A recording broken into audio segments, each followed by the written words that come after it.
உங்களுக்கு என்ன பண்ணுச்சு? எனக்கு வாமிட்டிங்கு, அகட்டல், நடக்க முடியாமல் அதெல்லாம் வந்து இது பண்ணி பிரெட்லெஸ் வந்துருச்சு. சரி. அப்புறம் ஹாஸ்பிட்டல் போனதுக்கப்புறம் ஸ்கேன் எடுத்து பார்த்தாங்க. அப்படியே பார்த்தாங்க. சரி. இப்போ எத்தனை நாள் ஆச்சு? 15 நாள் ஆகுதா என்னையோட? 5 நாள் ஆச்சு. இப்போது சார் வந்து ட்ரீட்மெண்ட் கொடுக்கறதுக்கு முன்னாடி எப்படி இருந்தது, கொடுத்ததுக்கப்புறம் எப்படி இருந்தீங்க? இல்லை, இப்போ நார்மலாக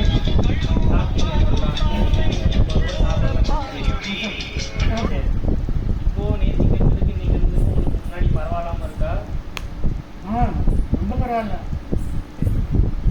ஓகே சார், இப்போ அவரோட கம்ப்ளைண்ட் என்ன, அவர் என்னென்ன ப்ராப்ளம் இருக்குது அவருக்கு நீ சொல்லு. இப்போ அவருக்கு வந்து என்னென்ன இருந்ததுன்னா, லெஃப்ட்டு மிடிலாக்கு போகிற ஆர்ட்ரி வந்து அஃபெக்ட் ஆகி அதனால் லெஃப்ட்டு மிடில் பேரலிசிஸ் வந்துருச்சு. இப்போ அவருக்கு வந்து என்னென்னா 4 கிரேனியல்ஸ் அஃபெக்ட் ஆச்சு. என்னென்னா ஹைப்போக்ளோசர், க்ளோசோஃபேரிஞ்சியல், வேகஸ், ஆக்சசரி நர்வ் அஃபெக்ட் ஆச்சு.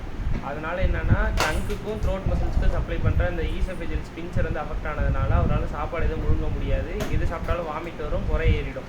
இதுதான் முக்கியமான கம்ப்ளைண்ட்டாக இருந்துச்சு. அதே மாதிரி ஐ சேம் சைடில் ஐ வந்து பேரலிசிஸ் அஃபெக்ட் ஆனதுனால ஐயோட பவர் வந்து குறைய ஆரம்பிச்சிருக்கு.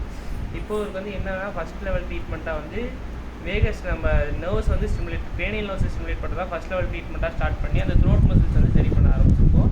இப்போ ஸ்டெப் பை ஸ்டெப்பாக வந்து அடுத்த லெவல் ட்ரீட்மெண்ட்டாக வந்து ஐ ப்ராப்ளம் சரி பண்ணுறதுக்கும் அந்த நடக்கிறது இதெல்லாம் கொஞ்சம் பார்த்து சரி பண்ண போகிறோம். இப்போ த்ரோட் மசில் கிளியர் ஆகிடுச்சா? அந்த இப்போ த்ரோட் மசில் வந்து ஓரளவுக்கு நேற்றுக்கு நம்ம ட்ரீட்மெண்ட் கொடுத்ததுக்கப்புறம் இப்போ ஒரு 25% கொஞ்சம் கொஞ்சமாக வந்து ஸ்டார்ட் ஆகிருக்கு தான். முன்ன சாப்பாடு சாப்பிடாம இருந்தால் இப்போ சாப்பிட்றாரா? இப்போ நேற்று வரைக்கும் ஃபுல்லாக வந்து டியூப் ஃபீடிங்காக இருந்தது. நேற்றுக்கு நைட்டு நம்ம ட்ரீட்மெண்ட் கொடுத்துட்டு போனதுக்கப்புறம் வந்து என்னென்னா ஸ்டார்ட் ஆகிருக்கு. கொஞ்சம் கொஞ்சமாக வந்து ஓரல் ஃபீடிங் ஸ்டார்ட் பண்ணிட்டாங்க.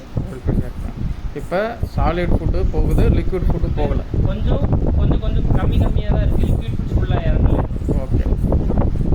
இப்போ ட்ரீட்மெண்ட்டு சாருக்கு சக்ஸஸ் சொல்லியிருக்காரா? எப்படி சொல்லியிருக்காரு? சக்ஸஸ்ன்னு தான் சொல்லியிருக்காங்க. அவங்களுக்கு வந்து நேற்றுக்கு இருந்ததுக்கும் இன்றைக்கி இருந்ததுக்கும் அவங்களுக்கு நல்ல மாற்றம் இருக்குது. அவர் வந்து ஒரு திடநிலைக்கு வந்திருக்காரு. இப்போ முன்னாடி இருந்தது மனசு தைரியமாக இருக்காரா? தைரியமாக இருக்காரு. Okay, thank you. ஃபேமிலியும் ஹாப்பியாக இருக்கும்.